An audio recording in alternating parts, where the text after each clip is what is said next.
Hello, thank you for joining us on this Tuesday morning of Giving Tuesday. Please go to childcareware.org. I'm Dr. Lynette Fraga, Executive Director of Childcareware of America. We know that everyone can support childcare and quality early learning because they have. Indeed, the first national ad released by now President-elect Trump focused on the importance of childcare to our nation's children, parents, and economy. But this election was more than the White House. 12 states and 2 territories held elections for governor, and 44 states held elections for members of state legislatures. Changes at these levels mean new state agency leaders and important opportunities to advocate for children and family, invest in childcare and early learning. The only way to make change for childcare policy is to mobilize and make your voice heard. Today we will focus on the strongest voice of all. You get to learn the opportunity and experiences of families, and to join us in our movement, Childcare Works. I am joined today by our Chief of Policy, Michelle McCready. Michelle? Great, thank you so much, Lynette. And I have the pleasure of introducing our panelists and our wonderful parent and family leaders who have worked for a very long time with Childcareware of America to advocate for real change in childcare, for quality, affordable childcare for all children. Thank you guys so much for being here. We have Ali Lapkin coming in from Harrisonburg, Virginia with us today, and Melissa Hudson from Damascus, Maryland. And they have their own personal experiences they're going to share with us on this Giving Tuesday morning about their challenges and some of the opportunities that exist with making sure that quality childcare is a reality for all families. So I'll be asking a couple of questions to you guys, and we'll have a little bit of a conversation this morning. How does that sound? Sounds great. Okay, great. So Ali, I'm going to start with you. So you took a heartbreak and turned it into action, and now you're a seasoned advocate in Virginia and with us at Childcareware of America. Can you tell us about your childcare experiences and how you advocated for quality childcare, not only at the federal level with us, but at the state level in Virginia? Yeah, absolutely. And good morning, and thank you for inviting us here. So in 2012, how our story with childcare advocacy began was in 2012, our daughter was in an in-home, unlicensed daycare in Virginia, and she unfortunately passed away in that daycare. Since then, my husband and our family has made it our mission to make sure that parents are educated on the laws and that legislators are educated on the laws that can be updated and that need to be updated, and that this doesn't need to keep happening, because unfortunately Camden is not alone. As we started digging further and further into it, we found out that over 50 other children had died in the state of Virginia in unlicensed care, that doesn't include licensed, between 2004 and 2014. Following 2014, there's already been another 3 deaths that I'm aware of, and that doesn't mean that's all of them in Virginia. So we still have a long way to go, but we have made significant progress. We found, shortly after Camden died, we found Childcareware of America in I believe it was a Washington Post article. And my husband actually found you guys, and he said, please call, we have to figure out how we can fix this, please call them. And so I did. I think I actually emailed you directly. And the rest is history, and hopefully continuing to go on. So. And you've really built a network and worked with the local child care resource and referral agency, Childcareware of Virginia, and others, and other parent advocates to really mobilize them to take action around changing the laws in Virginia. And so it's been a great partnership with you all, and really a testament on how parent and family voices can impact state and community change. So thank you for sharing that story. Well, yeah, thank you all. You all do great work as well. So what, and this is also a question for you, Melissa, what do you think can be done more so at the state and federal level? So how can policy support working families like yours, Ali and Melissa? Is this for Melissa or? You can start first, and then I can have you Yeah. introduce your story and tell a little bit about yourself, and then answer that same question. Okay, so on the state and federal level, childcare is incredibly important because everybody uses childcare, and if you are not directly a parent yourself, then you have a niece or a nephew or granddaughter, grandson, et cetera, et cetera. Everybody knows somebody who has a child in daycare. And so it is a completely bipartisan issue. It spans across all age gaps, all educational levels, et cetera, and that, both on the federal and the state level. So this is an issue that affects all families in America. Absolutely. And so, speaking of all families, Melissa, you have a really important story to share about your journey in the military and with your husband, and your experience in the military and then outside of the military. If you don't mind sharing a little bit about that, that would be great. No problem. Well, our family is really a huge family, quite unique. We have a total of 8 children, and so being in the military, we couldn't worry about childcare. But we had a great foundation with the child care centers on base, and the cost was great for what we were getting. But we didn't realize that they were subsidized by the government. So when we left the military, we came to the DC area looking for stable work, and we were able to find great jobs out here. And then we needed childcare. And based off of what we were used to from DOD, we tried to apply what we were looking for out there. And we struggled. We struggled to find that quality that we were used to, and then along with the quality was the cost. And at one point in time, we had 3 children in childcare, and it was more than our rent alone, which was crazy. How do we do this? And we were blessed with great jobs. There are families out there who are doing it on a 1 income, and it got to a point where it just wasn't beneficial for us to work, or for both of us to work. So I stopped and I said, we've got to find a solution, and we tried it ourselves. And so we flipped and we said, we're going to try and put what we saw into our own program. And we learned what a good program really consists of. And we're still struggling, but we're also growing. And that speaks volumes to the fact that we're trying to reach out to our community, and we're doing a good job. And so to this day, we've expanded. We bought our own center, and we're working to increase and grow. And going back to the question that you had mentioned, what can be done at state and federal? What you had mentioned as parents, networking is so important to get the word out. And networking is so important for providers as well. You need that support around you to not only keep you progressing, but also to help hold you accountable, to make sure these tragic stories don't happen, to keep you up to date with regulations and things like that. So if we can really provide a network around our providers, that would be instrumental in improving quality.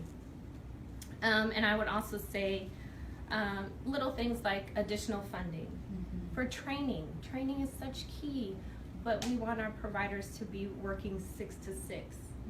And when can we do that? So if we can open a network, maybe substitutes are provided where our providers can go to training during the day and build that network, that would be so great. Great. So Melissa, you really see it from both ends. Right. It's as a parent demanding quality childcare, you know how important that is, but then also the flip side as a provider.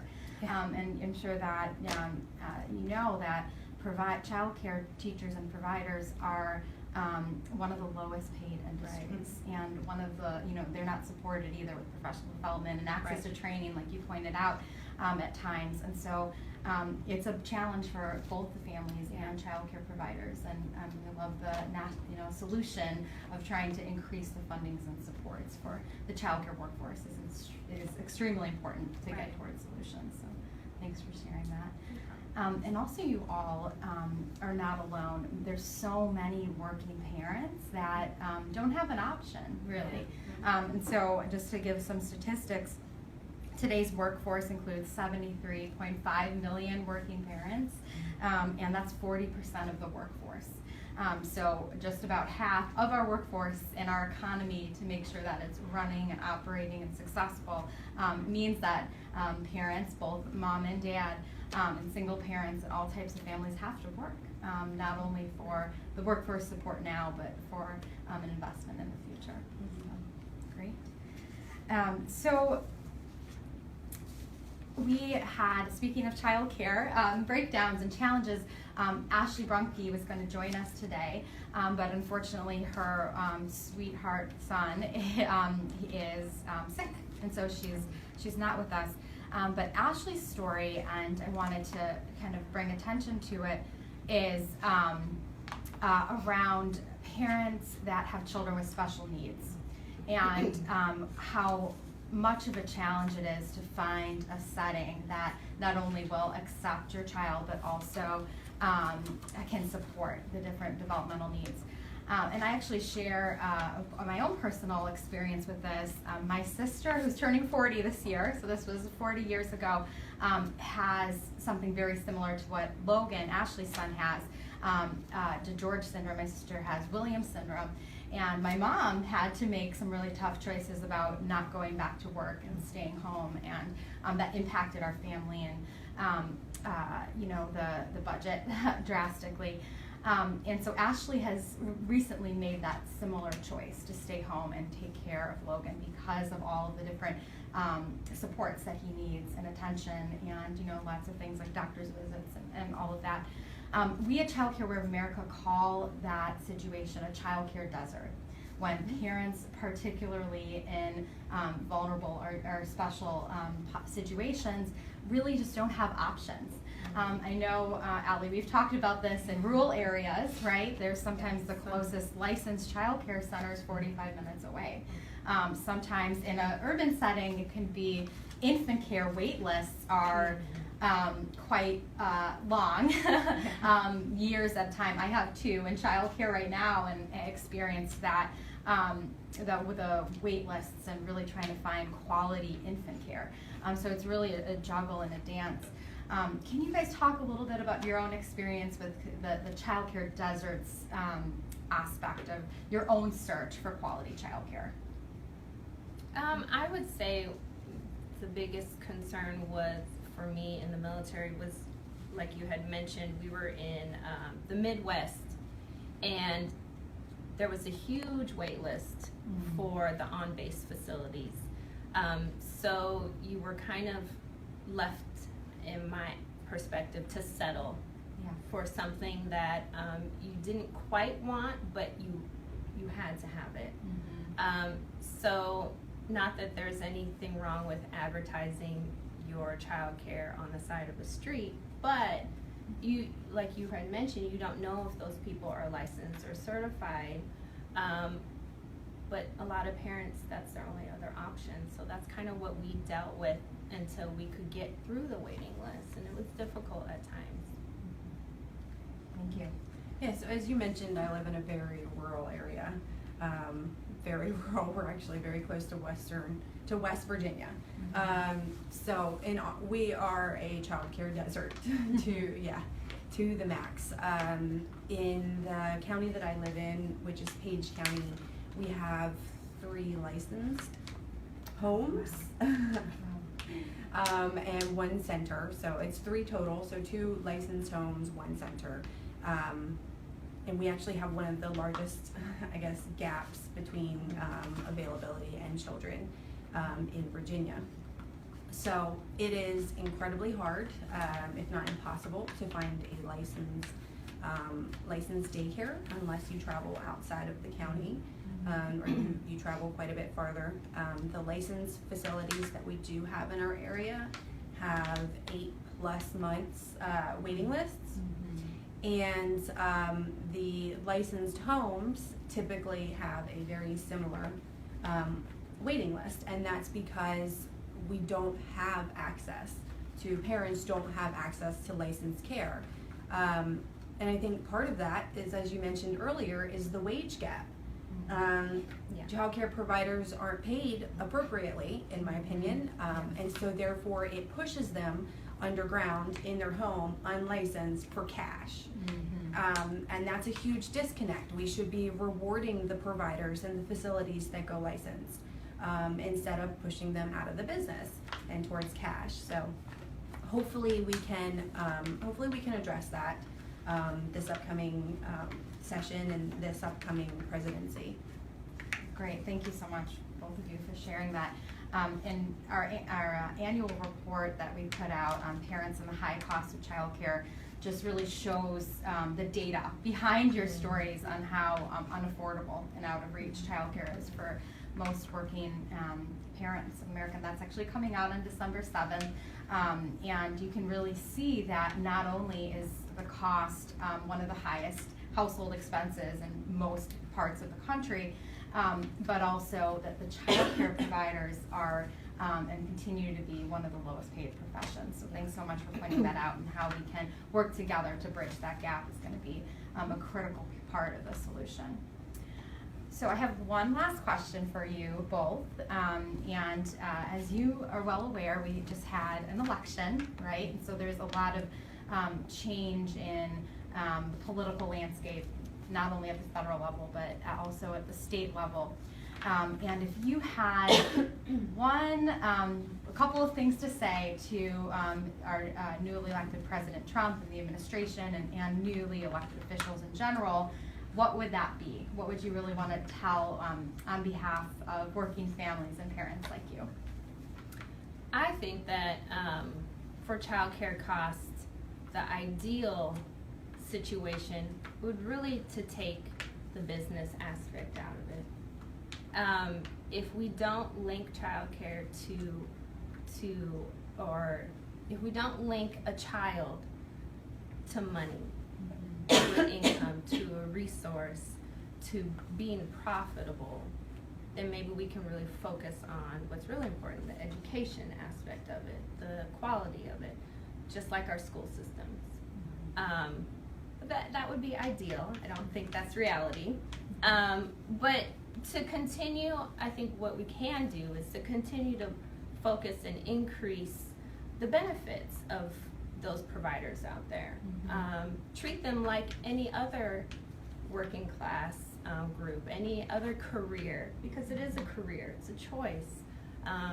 And you'll find that most who choose this career absolutely love it. And they'll do whatever it takes to do it the right way. And so I love what you said about the business community, and how to really think about the child and all the benefits and development that's happening, and how it is a sound investment for business, but also to think about those individual children and who they are. Right. So, great. So I would love to speak with President-elect Trump in regards to childcare. I think we have a lot to talk about.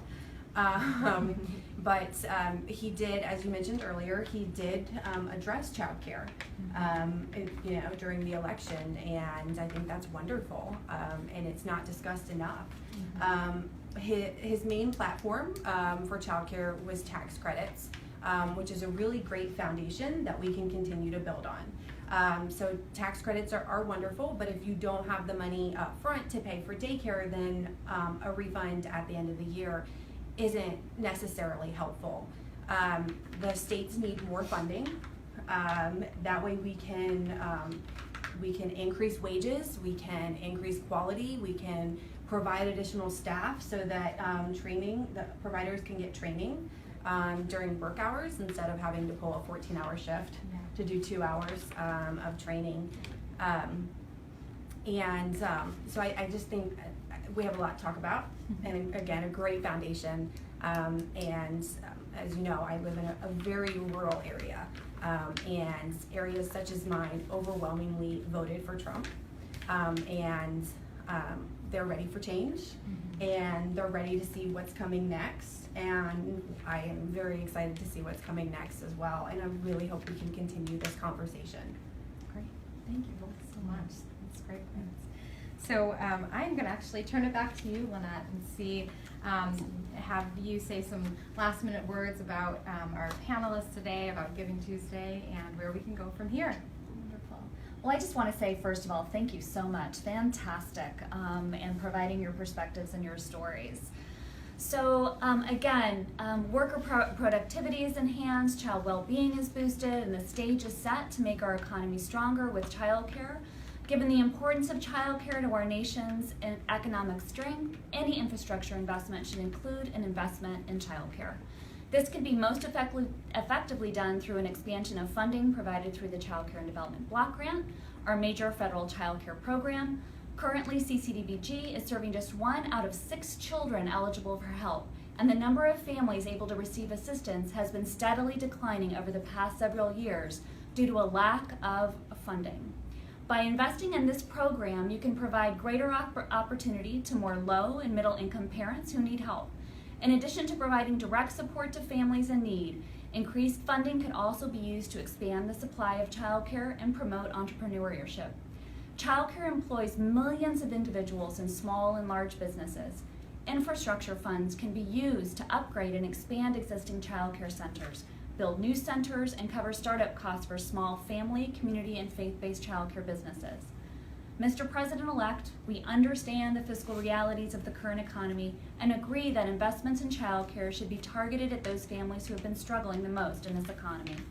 We need to make sure that these families are no longer overlooked and that they get the affordable, stable, high-quality childcare that all parents need to get and keep a job, and that children need to encourage their learning and growth. So you, our audience, have a voice that deserves to be heard. Don't forget to join us at Childcare Works, our movement, childcareworks.org. You can visit and sign up to get information on how you can become a childcare advocate, like these wonderful women to my right. As a nonprofit organization, the advocacy training we provide to families and supporters, including the trips to Washington, D.C., is at no cost to participants. But it can be quite expensive for Child Care of America, so we really want to do this wonderful work and continue the fight. Your generous donations really make that possible. So it's Giving Tuesday. Don't forget to go to usachildcareware.org or childcareworks.org to donate, and please make a donation today. So again, thank you to our terrific parents for joining us today and sharing their inspiring perspectives. We will continue to work in a nonpartisan way with the 115th Congress, educating new and returning members about our shared priorities for children, families, and the early care and education community. We may have a very difficult road ahead at times, but together we will hold all of our elected officials across the country at all levels of government responsible for delivering on their promises and on the promises of investing in our country's most critical resource for the good of children and families like the ones here today. I'd like to echo what Michelle has said. We can only continue this important work with your help. Your contribution makes an impact. So go to usa.childcareaware.org to learn more about all of the work we do. To join our advocacy movement, go to childcareworks.org. Both websites will accept your donation. Thanks for staying with us, and happy Giving Tuesday. Bye, all. Bye.